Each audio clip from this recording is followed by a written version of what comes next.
축복하는 사람이 축복받습니다. 남을 축복해 보십시오. 여러분이 축복을 도로 받게 될 줄 믿습니다. 우리 부모님은요, 집에서 개척을 했어요. 이게 무슨 단독주택일 때는 그래도 이게 숨을 쉴 만할 때 이사 와서 아파트에서도 계속 진행하는 거예요. 저는 이사할 때는 안 쫓아올 줄 알았는데 다 쫓아와서 또 예배를 드리는 겁니다. 처음에 몇 명이 있었겠어요? 우리 아버님은 설교하시고 우리 어머님은 반주하셨어요. 성도는 누구냐면 3사람입니다. 우리 할머니가 딱 앉으셨고 그 뒤에 저하고 제 동생이 있었습니다. 제 동생은 항상 작고 나는 이게 뭐 하는 것인가 상황 파악하느라고 두리번 하면서 그렇게 했어요. 우리 아버님은 침을 토하며 말씀을 전했는데 우리 할머니는 또 거기에 아멘 하시고 우리 어머니는 반주하시면서 그렇게 개척이 된 겁니다. 그런데 웬 사람이 그렇게 와요? 동서남북에서 사람이 오기 시작을 하는 거예요. 여러분, 지금 같으면 아파트 층간소음이라는 것이 있잖아요. 이 사람들이 박수를 치면서 찬양하라고 기도를 하는데 통성으로 기도를 시키는데 떠나갈 때 기도하는데 이거 보통 난리가 아니었습니다. 저는 그래서 집이 참 불편했어요. 집에 가면은 항상 성도들이 있고 사람들이 있고 교인받으려고 있어요. 그런데 중요한 건 이겁니다. 예배가 끝나고도 안 가. 줄 서서 기도받느라고 서 있는 거예요. 우리 할머니는 또 그분들 번호표 나눠주는 마음으로 한 분 어디가 아파서 오셨어요? 어디서 오셨어요? 상담해 주면서 있는 겁니다. 우리 어머니는 뭐예요? 예배가 끝나고 안 가니까 어떻게 해요? 차례도 대접하는데 처음은 차지만 점점 커져서 밥을 해대기 시작을 합니다. 한두 명일 땐 괜찮은데 나중에는 자기들도 우리 어머니한테 미안했는지 자신들이 직접 나가서 해먹어요. 냉장고를 자신들 마음대로 열어서 이분들이 나가면 냉장고가 다 털립니다. 그리고 갈 때는 어떻게 하는 줄 아세요? 뭐 하나씩 집어줘서 가게 하는 거예요. 그래서 하나씩 갖고 가는 겁니다. 그런데 어떤 사람은요, 그날 은혜 받았다고 대굴대굴 구르면서 철야를 해요. 그러면 일어나서 새벽녘엔 또 라면까지 끓여 먹어요. 나중엔 라면을 박스채 들어와야 돼요. 내가 먹을 라면 다 그들이 먹고 가는 겁니다. 그런데 중요한 것은 우리 어머니, 아버지, 할머니는 너무 기뻐하는 거예요. 나는 어떻게 이렇게 다 털렸는데, 여러분, 제가 먹는 아이스크림이 딱 있거든요. 그 냉동고에 딱 숨겨놨고 딱 나만 모르게 내 동생 모르게 딱 했는데 이분들이 또 기도하면 어떻게 해요? 목마르잖아요. 아이스크림까지 다 먹어요. 여러분, 예배를 그렇게 하고 기도를 그렇게 하면 배가 고파요? 배가 불러요? 배가 고파요. 육신적으로는. 그러니까 얼마나 잘 먹겠어요. 나중에는 예배 드리는 날에는 우리 집은 거의 식당 수준이었어요. 그런데 이에 받았던 모든 복들, 그들이 거기서 예배했던 것들, 그들이 거기서 응답받고 성령 세례를 받고 하나님으로부터 치유도 받고 감사해서 예수님 만나고 막 그랬던 모든 그 복들이 있잖아요. 그 복들이 나 별목에게 쌓이기 시작했다. 눈에 보이는 건 하나도 없습니다. 그래서 상황적으로 조건적으로 내가 손에 쥔 건 없어요. 그러나 눈에 보이지 않는 축복이 있어요. 그 축복은 뭐예요? 그들이 했던 거기서 지냈던 모든 예배의 복들이 나를 향하고 있었어요. 성도 여러분, 하나님이 주신 것은 쌓입니다. 하나님이 주신 쌓인 복은요, 누가 훔쳐가고도 뺏어가고도 누가 중간에 인터셉트 가로챌 수도 없다. 할렐루야. 내가 열심히 노력해서 내가 쌓은 복이 있습니다. 그러나 하나님이 내게 허락하신 복이 있어요. 하나님이 나를 향하신 복이 있어요. 눈에는 안 보이지만 이 복이 나에게 쌓여 있는 것입니다. 많은 목사님들이 저에게 뭐라고 하냐면 별 목사님의 그 쌓인 복에 대해서는 참 부럽다, 너무 감사하다라는 얘기예요. 평양에 있는 평양 강서감리교회는 아펜셀러에 의해서 세워졌습니다. 아펜셀러가 다시 서울로 내려오면서 당시에 담임 목사를 세워야 될 때 당시 협성신학교 사회 졸업생인 김홍식 목사님을 선택해서 담임 목사로 취임시켰습니다. 그 김홍식 목사님, 박승일 사모님이 저 한별 목사의 외가 쪽으로 4대손 할머니 할아버지예요. 그러니까 우리 어머니의 할머니 할아버지가 되는 거죠. 사돈의 팔촌 이런 것이 아니고 직접적으로. 이분들은 교회를 맡아서 시작하면서 교육관이 필요했습니다. 아펜셀러 선교사님과 많은 성도들이 예배당 본당은 지었으나 청년학당이 필요했어요. 그래서 우리는 가문 대대로 내려오는 복숭아밭을 급매를 시키고 급전을 받고 그것을 기반으로 성도와 함께 교회 옆에 청년학당 교육관을 세웠습니다. 지금도 인터넷에 보면 그 사진이 나와 있고요. 거기에는 청년 당시 400명을 수용할 수 있는 시설을 만든 거예요. 그들을 교육하면서 그들하고 여러분 수련회를 하면서 그리고 예배를 드리면서 이렇게 성장을 했던 거예요. 하지만 우리 할머니 할아버지는 당시에 북한군에 의해서 공산당에 의해서 1950년 6월 24일 날 당신은 공개 처형됐습니다. 총살당했습니다. 그러나 한국 감리교는 그것을 기념하고 그것을 기억해서 순교자 김홍신 목사님, 박승일 사모님을 순교자의 명단에 올리게 해주시고 우리는 순교의 피가 흐르는 가문이 되었어요. 저는요 평양에 있었던 우리 집안의 이름으로 됐던 복숭아 본 적도 없습니다. 한 입 베어 먹은 적도 없고 그 밭을 가본 적도 없어요. 그러나 눈에 보이지 않지만 그 젖과 꿀이 나를 향하고 그 쌓이는 복이 있는 줄 믿습니다. 여러분 지금 여러분이 예배드리는 것이요 하나님이 여러분을 축복하십니다. 당장 눈에 손에 뭔가 쥐어지는 것이 없어서 아무것도 없다 라고 생각했지만 그건 그렇지가 않습니다. 눈에 보이지 않는 하나님이 허락하신 쌓이는 복이 임하고 있는 것입니다. 이것이 여러분 때와 여러분 자손에게 나타나는 것입니다. 이것이 여러분의 아들과 딸의 쌓이는 축복이 있을지어다. 아무도 뺏어갈 수 없다. 우리 교회는 특히 PK 목사님 자녀분들이 많죠. 여러분 아무도 빼앗갈 수 없다. 이것이 여러분의 결정적인 순간에 하나님의 축복으로 나타나는 복이 있을 줄 믿습니다. 하나님은 아브라함을 선택하셨어요. 그리고 축복하십니다. 넌 복의 근원이 되라. 복인데 복의 근원? 하나님의 축복이 아브라함을 선택한 이후 아브라함이라는 파이프라인, 아브라함이라는 채널, 아브라함이라는 경로를 통해서 막 터져 대방출되어 나오기 시작하십니다. 여러분 마찬가지예요. 하나님이 당신을 축복자로 세우셨다. 하나님이 당신을 축복자로 선택하셨다. 당신을 통하여 세계 열방 동서남북에 이 축복이 뻗어나가는 은혜가 있을지어다.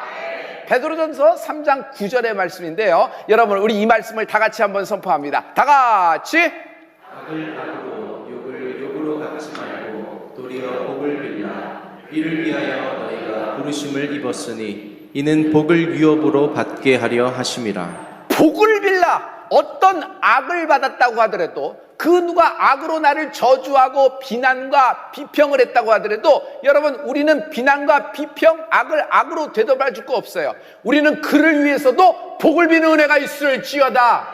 즉 모든 사람을 위해서 복을 비는 축복이 있을지어다. 이를 위하여 하나님이 나를 선택한 거예요. 이를 위하여 하나님이 나를 세우시는 거예요. 할렐루야, 할렐루야. 여러분 복을 받은 복을 키핑, 잘 지키는 것도 중요합니다. 그러나 영적인 세계에서 복을 받은 사람이 복을 지키는 것은 그냥 끌어안고 움켜쥐고 있는 것이 복을 지키는 것이 아닙니다. 복을 지키는 것은 나눠주는 것입니다. 그 사람을 축복하는 것입니다. 그러면 그 축복이 그 사람에게도 임하고 나를 향하게 되는 줄 믿습니다. 성경에 야베스라는 인물이 있어요. 그는요 출산부터 굉장히 힘들게 태어났어요. 약하죠.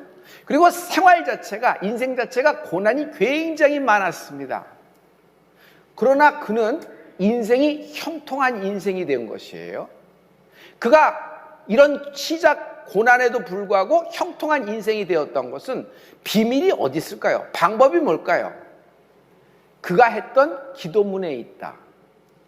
여러분 야베스를 소개할 때 족보가 쭉 나오잖아요. 그래서 족보에 쭉 나고 누가 누구를 낳고 누가 누구를 낳고 하는데 야베스 때가 딱 와서 야베스에 대해서 단순한 몇 마디 문장이 있는데 그 문장은 야베스가 살아있는 생전에 했던 기도문으로 되어 있어요. 모든 사람을 소개하는데 그들은 기도 안 했겠어요? 그들은 형통한 일이 없었겠어요? 근데 왜 야베스만 이렇게 했을까요? 야베스의 기도에는 뭔가 스페셜한 것이 있는데 이 기도의 문이, 기도의 문장이 우리의 입술에 담겨진 은혜가 있을지어다. 가장 형통한 기도가 되었다는 것이에요. 여러분, 기도하면 인생이 바뀐다. 예수 믿는 사람의 최고의 축복이 뭐예요? 인생이 바뀌는 거예요. 우리는 돈이 있어지면, 부유해지면, 어떤 좌표에 가면, 어떤 지위에 가면 그 라이센스가 있으면 내가 인생이 바뀐다고 생각해요. 그러나 그렇지 않습니다. 성도 여러분, 그것이 다 있는데 인생이 망하게 되는 경우도 있고 인생이 고난 중에도 헤매는 경우가 있어요. 오히려 그것이 없을 뻔하는 것이 좋았다 하는 인생도 있을 거예요. 그런데 여기 복된 소식이 있습니다. 기쁨의 소식이 있어요. 지금 우리는, 여러분과 나는 위대한 하나님이 주신 기회, 승부처에 서 있는 것이에요. 인생 출애굽이 시작될 거예요. 하나님이 요단강을 가르시고 길을 내시고 견고한 여리고성을 무너뜨릴 것을 확신합니다. 비상하게 해야 될 것입니다. 높이 솟아올라 한계를 뛰어넘는다. 기도하면 인생이 바뀝니다. 그의 기도문은요, 역대상 4장 10절에 잘 나와 있거든요. 아주 쉬우면서도 단순해요. 여러분, 다 같이. 야베스가 이스라엘 하나님께 아뢰어 가로되 원컨대 주께서 내게 복의 복을 더하사 나의 지경을 넓히시고 주의 손으로 나를 도우사 나로 환난을 벗어나 근심이 없게 하옵소서 하였더니 하나님이 그 구하는 것을 허락하셨더라. 하나님이 허락하셨더라. 야베스가 기도하는 것을 허락하셨다. 여러분, 허락이 중요해요. 허락하셨다 해보세요.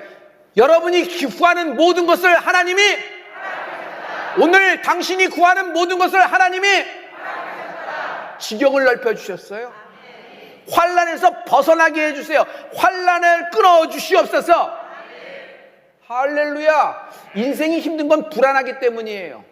없는 사건도 만들어서 불안한 것이 염려와 불안에 가득 찬 사람 아니에요? 이 불안은 여러분 굉장히 심각한 병입니다. 이 불안증이 뿌리채 뽑혀 밖으로 쏟아질지어다. 그런데 이 근심을 하나님이 없이 해줬다는 것이에요. 할렐루야. 어떻게 이런 일이 있었는가는 야베스의 기도문 첫 문장에 나와요. 원컨대 주께서 복에 복을 더하사. 복에 복을 더하사. 오늘 복에 복을 더하사. 복에 복을 더하사 그러면은 더 쌓이는 거, 더 확 불어나서 팽창해서 커지는 것을 생각해요. 그럴까요? 내가 갖고 있는 복이 3층이에요. 그런데 7층이 갑자기 올라서 10층이 쫙 되는 것이 복이 있는 건가요? 막 더더더더 늘어나고 더더더더 커지고 몸집이 늘어나고 이런 것이 복일까요? 여기 여러분, 복에 복을 더하사는 내가 받은 복을 남에게 흘려보낼 때 복에 복을 더하사.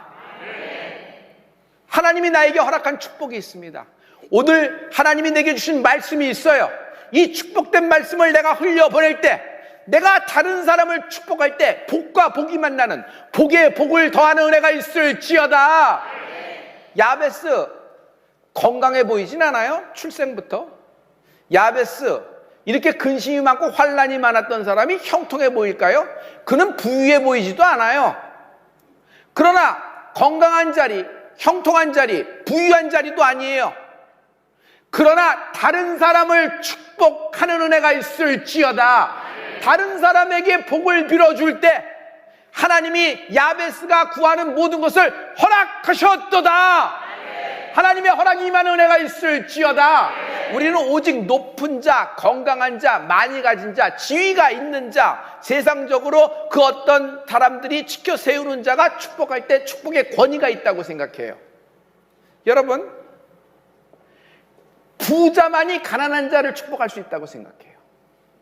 건강한 자만이 환자를 축복할 수 있다고 생각해요. 그렇지 않아요.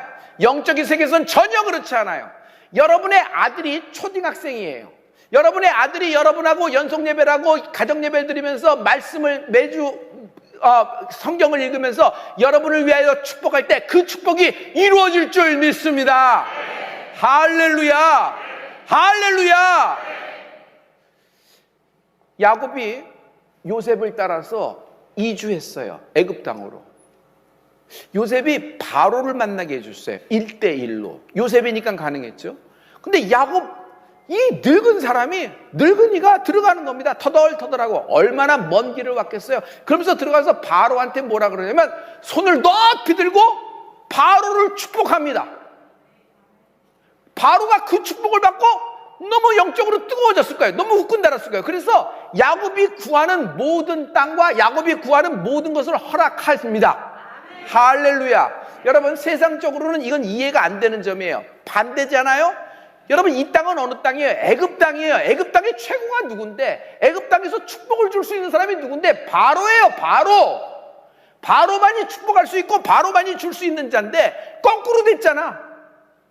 이 야곱 할아버지가 바로를 축복하는 것입니다. 할렐루야. 축복하라, 축복을 받게 될 것입니다. 성도 여러분, 한국의 교육은 저는 사지선다의 교육을 받았어요. 그리고 가로놓기 교육을 받았고요. 그리고 단답형의 교육을 받았어요. 그리고 줄긋기, 무엇이 맞고 무엇이 틀리고 맞는 거와 딱 줄긋는 거, 이런 걸 받았습니다. 주입식 교육이죠. 근데 아주 짧은 순간이지만 영국에서 공부를 했을 때 제가 느낀 건 토론이에요. 거의 싸움 수준의 토론으로 교육을 시키는 걸 봤어요. 굉장히 전 당황했습니다. 시간이 지나서 미국에서 교육할 때는 또 판이 바뀌었어요. 미국의 교육 방법은요, 그날 배운 것을 자기가 알고 있는 노하우, 자기만의 어떤 비밀을 다른 사람에게 전달할 때 자기 것이 된다는 것이에요. 그래서 교육이 끝나고 나면, 강의가 끝나고 나면 꼭 테이블을 진행하면서 자기가 느꼈고 깨달은 점을 옆 사람에게 안내하는 겁니다. 어떻게 이런 것을 나한테 얘기해 줄 수 있어요? 이것을 갖기 위해서 당신은 몇 년 동안 학교를 하고 몇 년 동안 하는데 이렇게 쉽게 나한테 할 수 있어요? 이거 내가 어떻게 그냥 거저받을 수 있어요? 그렇지 않습니다. 내가 당신에게 줄 때 이 지식이 내게 살아있는 지식이 되는 겁니다. 여러분, 축복도 마찬가지예요. 축복할 때 축복을 받게 되는 은혜가 있습니다. 오늘 이 야베스의 기도를 실생활에 가장 잘 적용한 사람이 있으니 영적인 천재 다윗이다. 다윗은요, 완전 녹초입니다. 그리고 지쳤어요. 도망도 다니느라 지칩니다. 여러분, 인생에서도 도망 다니고 피해 다니지만 한참 다니다 보면 지풀에 지가 젖힙니다. 더 이상 갈 곳이 없어요, 다윗은. 그래서 사울 왕에게 이렇게 잡혀 죽을 것이 뻔하니 선을 넘어갑니다. 블레셋으로 도망갑니다. 이스라엘의 기름 부은 자가 블레셋 땅으로 도망가 버리는 것입니다. 그런데 하나님은 이것을 가지고 다윗, 네 머릿속에서 나온 상책이라고 말씀하시는 거예요. 사무엘상 27장 1절의 말씀인데요, 우리 다 같이 이 말씀을 선포하십니다. 다 같이. 다윗이 그 마음에 생각하기를 내가 후일에는 사울의 손에 망하리니 블레셋 사람의 땅으로 피하여 들어가는 것이 상책이로다. 사울이 이스라엘 온 경내에서 나를 수색하다가 절망하리니 내가 그 손에서 벗어나리라 하고. 기가 막힌 한 수 아니에요? 이제 더 이상 사울 왕이 추격할 수가 없어. 국경을 넘어가 버리니까 원수의 땅으로 쑥 들어가 버리는 거예요. 상책을 나온 것입니다. 기가 막힌 한 수예요. 그러나 성도 여러분, 다윗은 이것 때문에 망합니다. 더 이상 떨어질 수 없는 밑바닥으로 추락하는 다윗을 볼 수 있어요. 성도 여러분, 여러분 중요한 순간에 올해 여러분 비상하게 될 겁니다. 모든 자영업자, 모든 소상공인, 청년으로 이제 모든 개업을 준비하고 모든 기업을 하려는 분들, 모든 직장인들, 여러분 상책 따라가면 망합니다. 인생에서 후회는 내가 내 생각 따라가다 망하는 거예요. 성도 여러분, 하나님의 생각, 하나님의 뜻, 하나님 말씀 따라가는 은혜가 있을지어다. 하나님 말씀을 따라가면 하나님이 책임지신다. 하나님 말씀 따라가는 자는 하나님이 책임지신다. 주여, 나를 살리든지 죽이든지 살리든지 주의 손에 있습니다. 나는 말씀만 따라갑니다. 요단강이 갈라질 거예요. 여리고성이 무너질 거예요. 비상하게 될 것이다. 이상한 일이 벌어집니다. 다윗이 전쟁에 참전했어요. 그리고 집으로 돌아오는데 멀리서 보니까 다윗의 캠프가 있는 시글락, 거기에 연기가 솟아올라 불이 막 타고 있는 거예요. 말을 빨리 몰라 그의 사병들 600명과 함께 딱 도착했더니 어이없는 일이 벌어졌어요. 기가 막힌 사건이 벌어졌어요. 아이들과 모든 여인들은 하나도 남김없이 아멜렉이 다 잡아가고 그들의 은신처는 완전히 초토화시킨 것입니다. 완전히 망한 상태입니다. 사람들은 기력이 없도록, 더 이상 울 기력이 없도록 대성통곡합니다. 여러분, 이 중에서 한 사람만 지금 대성통곡하고 곡송소리를 내더라도 여기에 죽음의 그림자가 확 가득하죠. 분위기가 확 바뀌죠. 근데 모든 사람이 일시에 곡을 하기 시작을 하는 겁니다. 이젠 끝났으니까. 남자가 왜 그렇게 열심히 야근상근하면서 일을 하는 겁니까? 아무리 몸 컨디션이 아무리 안 좋아도 그 여인이 왜 나가서 오늘도 출근하는 겁니까? 오늘도 왜 가게 문을 여는 겁니까? 휴일이 없어서 쉬고 싶지 않아서 그런 건가요? 그렇지 않아요. 내 새끼가 있고 내 배우자가 있기 때문이에요. 내 아내가 있고 내 부모님이 계시고 내 남편이 있기 때문에 나가는 겁니다. 이를 악물고 나가는 겁니다. 마찬가지예요. 다윗을 위해서 움직였지만 실은요, 자기 가족이 있잖아요. 가족 때문에 여기까지 왔는데 가족이 다 잡혀가서 이제 종살이를 하게 되고 그 모든 자기 아내들은 누구의 놀잇감이 될지도 모르고 이런 상황에서 남자들이 뭐 일어날 힘이 더 이상 없는 거죠. 이제 모든 것이 다 끝난 상황입니다. 이때 어떤 사람들이 돌을 짚기 시작하더니 그 전체 600명의 남자들이 돌을 집어서 다윗에게 던지는 순간입니다. 다윗에게 확 던져서 다윗을 돌로 쳐 죽이려는 순간, 기가 막힌 순간을 당했어요. 여러분, 인간이 내온 상책을 따라가다 기름 부음 받았었던 다윗이 여기서 죽게 되는 쓴 순간이에요. 너무나 쓴 순간이에요. 성도 여러분, 탈무드에 이런 말이 있어요. 고난이 찾아왔을 때 나쁜 일이 생겼다 말하지 말라. 왜냐하면 하나님이 하시는 일 가운데는 나쁜 일은 없다. 대신 쓰다라고 말하라. 여러분, 고난이 찾아왔을 때 그것을 여러분 기쁨으로 여길 수 있는 사람이 몇 명이 되겠어요? 쓰다라고 말하라는 거예요. 자기 감정 표현을 하라. 쓰다. 왜냐하면 약 가운데는 쓴약도 있기 때문이다. 성도 여러분, 우리가 성경의 역사를 잘 알고 있죠? 여러분 인생의 쓴물이 단물로 뒤집어집니다. 여러분 인생의 쓴물이 여러분 달디단 생명수로 뒤집어지는 은혜가 있을 줄 믿습니다. 기회를 놓치지 말라는 말이 있어요. 사람들은 이 말들을 대수롭지 않게 여겨요. 그래서 그것을 대수롭지 않게 하찮게 여긴 나머지 기회가 와도 잡을 줄 몰라요. 하나님이 올해 우리에게 비상, 높이 솟아올라 한계를 뛰어넘는 은혜가 있을 것이다. 비상의 말씀을 주셨어요. 승부처입니다. 이때 기회 포착 능력이 있을지어다.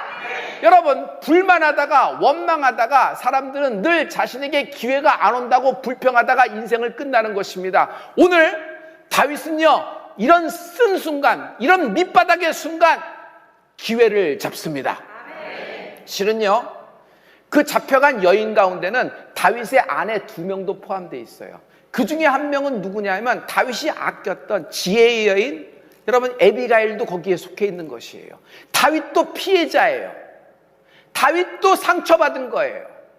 그런데 가만 보면은 다윗은 그 600명, 자기를 죽이려고 돌을 들은 600명을 상대하지 않습니다. 다윗은 언제나 사람을 상대하지 않고 하나님 앞에 서는 은혜가 있을지어다. 다윗이 이 망한 순간에 갑자기 상책을 따라갔던 다윗이 기름 부음 받았던 다윗으로 영성이 회복됩니다. 성도 여러분, 오늘 영성이 회복될지어다. 여러분의 죽었던 모든 생명이, 여러분의 죽었던 모든 영혼이 깨어나는 은혜가 있을지어다. 할렐루야, 할렐루야. 사무엘하 여러분 30장 8절의 말씀입니다. 이 말씀을 우리 다 같이. 다윗이 여호와께 묻자와 가로되 내가 이 군대를 쫓아가면 미치겠나이까? 여호와께서 대답하시되 쫓아가라. 내가 반드시 미치고 정령 도로 찾으리라. 사람에게 묻지 않아요. 인간을 상대하지 않아요. 그 상황과 조건을 상대하지 않아요. 그 팩트를 상대하지 않아요. 그 팩트 속에서 어디로 가요? 하나님께 가는 겁니다. 여러분, 사실 팩트보다 중요한 것은 하나님입니다. 하나님의 말씀이 날 살리는 것입니다.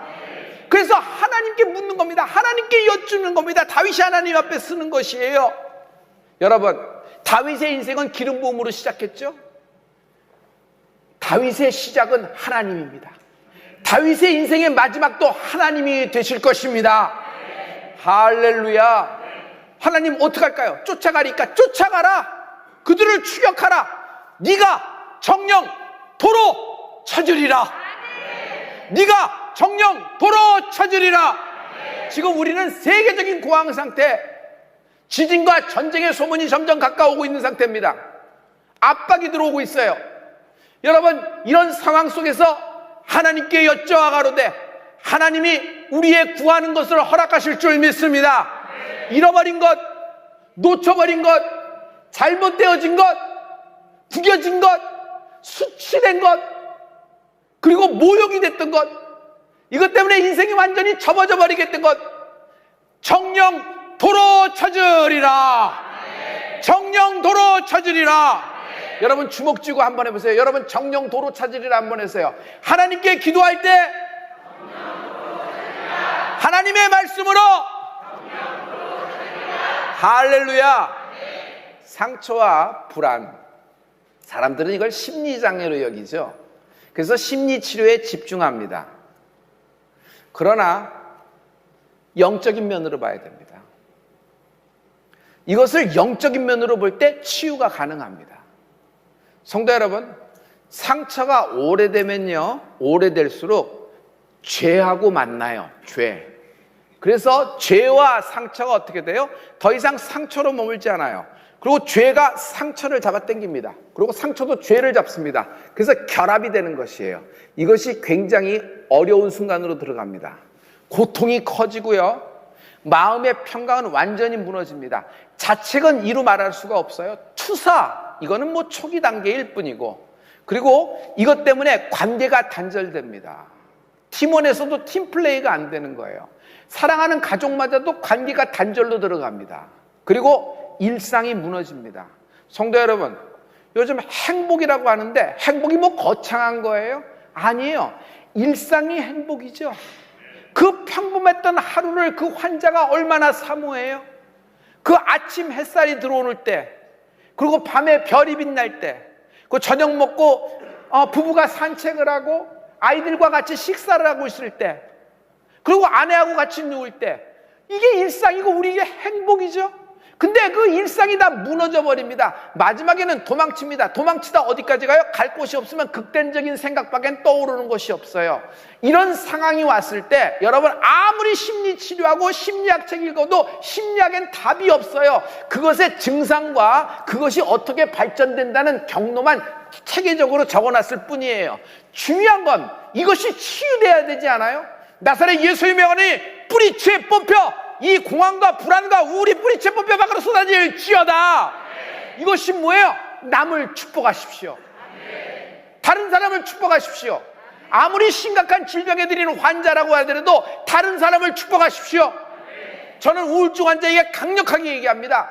여러분, 다른 사람을 위하여 기도하십시오. 자기가 자기를 위해서 기도하면 몇 분이나 할까요? 이 환자가 안 그래도 여러 가지 생각이 떠오르는데 기도에 집중을 못해요. 기도를 마귀가 막 찢어버린단 말이에요. 찢어버려요. 그래서 기도에 집중을 못해요. 그런데 여러분, 여기 놀라운 힘이 있는데 당신은 다른 사람을 축복할 축복자로 하나님이 선택하신 것입니다.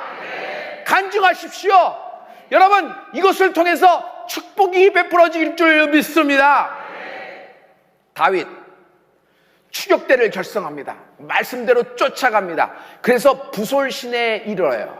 부솔 시내가에 이르러요. 거기서 두 가지 사건이 벌어집니다. 다윗과 함께한 사병들이 전부 다 나자빠지는 거예요. 더는 못 가겠다. 더는 못 가겠다. 다 나자빠집니다. 그리고 또 하나 결정적인 사건이, 웬 소년이 하나 발견됐는데 죽어가는 소년이에요. 아사 직전의 소년이에요. 보니까 애굽 소년인데 말을 들어보니까 아멜렉이 부리던 종이었어. 누구였냐면 다윗의 캠프를 쳐서 아내들과 아이들을 잡아갔던 그 원수들의 그들의 종이었어요. 그런데 그들이 볼 때 잔인해요. 더 이상 쓸모가 없는 거예요. 밥만 축내는 놈이야. 더 이상 살 기력도 없어. 그래서 부리다 이제는 너 혼자 죽어라 하고 그 호숫가에다가 그냥 그 시내가에다 버리고 자기들은 가버린 거예요. 갈 길을 가버린 거예요. 그런데 다윗은 그 애굽 소년을 걷어들입니다. 물을 주고요, 음식을 줍니다. 다윗의 상황을 보세요. 지금 누구를 축복할 상황이 아니에요. 자기 앞가림도 못하는 상황이고, 사람들은 조금이라도 다시 돌을 집어 던질 수도 있어요. 뭐 하는 거냐 하면서, 왜 지체하냐 하면서, 자기 아내도 어떻게 될지 모르는 일각을 다루는 사건이에요. 자기가 밑이 빠져서 뭐 일각이 여삼춘데 누구를 위해서 누구를 걷어들이고 누구에게 물을 주고 음식을 나눠줄 수 있을까요? 이럴 시간도 없고 이럴 여유도 없습니다. 그러나 다윗은 부솔 시내에서 애굽 소년에게 복을 베푼다. 애굽 소년에게 복을 베푼다. 다윗이 다시 영성이 회복되는 순간이다. 성도 여러분, 영성이 회복되는 순간이 있어요. 다윗이 다시 복을 베푼다. 그 소년이 기력을 차리고 다윗 왕에게 얘기합니다. 내 주인들의 근거지를 가르쳐 드릴게요. 나를 살려주셨으니 내 근거지를 가르쳤더니 다윗 왕 치소서하고 그들을 안내해 주는 겁니다. 그 소년을 따라갔더니 역시 자기들의 모든 것을 빼앗아간 원수들이 거기서 잔치를 벌이고 있어요. 그 본부에서 마음을 턱 놓고 다윗은 기습을 하는데 이틀 동안 전쟁을 치는데 대승하는데 여러분 위대한 일이 벌어집니다. 빼앗겼던 모든 것들을 다시 찾고 할렐루야. 그 위에 그들이 갖고 있는 것까지도 전리품으로 다시 찾고 자기들의 모든 자녀들과 아내들도 생존하여 구출하고 귀환하는 다윗의 대승이 임한 은혜가 있을지어다. 사무엘상 30장 18절과 19절의 말씀이에요. 여러분 도로 찾게 되리라. 우리 이 말씀을 다 같이 한번 선포하십니다. 사무엘상 30장 18절과 19절의 말씀이에요. 다 같이. 다윗이 아멜렉 사람에 취하였던 모든 것을 도로 찾고 그 두 아내를 구원하였고 그들의 탈취하였던 것 곧 무리의 자녀들이나 빼앗겼던 것의 대소를 물론하고 아무것도 잃은 것이 없이 다윗이 도로 찾아왔고 다윗이 모든 것을 도로 찾고 아무것도 잃은 것이 없도록 다시 도로 찾게 되었다. 아내도 다시 돌아오게 되었다. 할렐루야. 정령 도로 찾게 되리라. 위대한 반전이 일어나는 것이에요. 할렐루야. 할렐루야. 여러분, 여기서 저는 하나님의 마음을 발견했어요. 오늘 새벽에 하나님의 마음을 발견했어요. 상책 따라간 거 아니에요? 그것도 다윗이 기름 부음 받은 이스라엘의 왕으로 지명받은 거예요. 하나님으로부터. 근데 그가 상책을 따라가다 망하게 된 거예요. 그런데 눈 씻고 닦고 봐도 이 본문에서 이 말씀에서 하나님은 다윗을 꾸짖지 않으신다. 한 번은 할 만 아니에요. 너 좋은 거 배웠다. 너 레슨 1이다. 이거 꼭 기억해라. 네가 이렇게 자업자득이다 하면서 내가 봐줘서 그렇지 너 이거 완전히 망하는 시점에 이러면서 얘기할 수도 있어요. 근데 하나님은 다윗을 꾸짖지 않아요. 다윗을 꾸짖지 않아요. 오히려 다윗이 다시 하나님께 돌아올 때 부솔 시냇가에서 다윗은 시냇가에 심은 나무가 되어져 가는 것입니다. 할렐루야. 다윗의 회복이 임한 은혜가 있을지어다. 여러분, 하나님 말씀에 주라. 그리하면 너에게 누르고 흔들어 넘치도록 돌려주리니. 누가복음 6장 38절의 말씀이 있어요. 여러분, 이 말씀을 우리 다 같이 선포하십니다. 다 같이. 주라 그리하면 너희에게 줄 것이니 곧 후히 되어 누르고 흔들어 넘치도록 하여 너희에게 안겨주리라. 아멘. 주라 그리하면 너희에게 안겨주리라. 안겨주리라. 여러분, 안겨주리라에 절박하지 마세요. 앞에 주라고 있어요. Give. It will be given unto you. 먼저 베푸는 거예요. 뭘 베풀어요? 우리가 할 수 있는 최고의 축복. 여러분 다른 사람을 축복하는 은혜가 있을지어다. 축복하는 자가 축복받게 된다. 에스겔에 보면 에스겔이 마지막 부분에서 큰 환상을 봅니다. 성전이 무너졌잖아요. 근데 그 성전이 다시 세워진 거예요. 근데 성전에 물이 차오르기 시작하는데 어느 정도 차올라요? 무릎, 허리, 목, 머리에서 올라와서 한 사람이 등에 헤엄칠 물이 되고 막 이렇게 되는 겁니다. 성전에서 물이 차올라요. 여러분, 이 생명수가 차오르는 은혜가 있을지어다. 그런데 이 물이 성전 안에 갇힌 물이 아니다는 거예요. 이 축복의 물이 성전 안에 갇힌 물이 되는 것이 아니에요. 이 성전에서 나오는 생명수 되는 하나님의 생명수가 동서남북 세계 열방 모든 민족을 흘러나가요. 흘러나간다. 세상을 향하여 흘러나간다. 세상을 치유하기 시작한다. 당신을 통하여 하나님의 축복이 터져나가는 은혜가 있을지어다. 축복하는 자가 축복을 받는다. 예수님은 마지막 순간에 승천하실 때 제자들을 모아놓고 마지막 말씀을 하십니다. 예수님의 유언이죠. 이 땅에서 지상사역의 맨 마지막 말씀이에요. 누가복음의 맨 마지막 장입니다. 누가복음의 맨 마지막 장은 24장으로 되어 있는데 그 24장 맨 마지막 부분에 주님이 승천하시면서 주님을 따르는 모든 사람들을 축복하십니다. 여러분, 24장 50절과 51절의 말씀입니다. 우리 다 같이. 예수께서 저희를 데리고 베다니 앞까지 나가사 손을 들어 저희에게 축복하시더니 축복하실 때에 저희를 떠나 하늘로 올리우시니. 마지막 순간에 그를 따르는 모든 제자들 얼마나 지금 이렇게 마음이 그렇겠어요. 근데 하늘로 올라가시기 전에 손을 높이 드시면서 축복하시는 겁니다. 그 제자들을 축복하세요. 여러분, 이 장면을 상상해 보세요. 그리고 축복하실 때 주님이 승천하시더라. 할렐루야. 주님은 축복으로 시작하고 축복으로 마치신 분이십니다. 최고의 축복은 십자가의 보혈의 은혜인 줄 믿습니다. 주의 보혈의 능력이 임한 은혜가 있을지어다. 그런데 누가복음에 보면 그 마지막에 축복의 내용, 축복의 컨텐츠는 없어요. 어떤 축복을 하셨을까?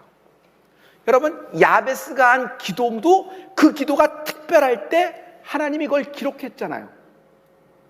근데 주님의 마지막 축복의 문장이 그건 분명히 선명할 텐데 누가복음에는 없어요. 그리고 누가복음은 마치는 겁니다.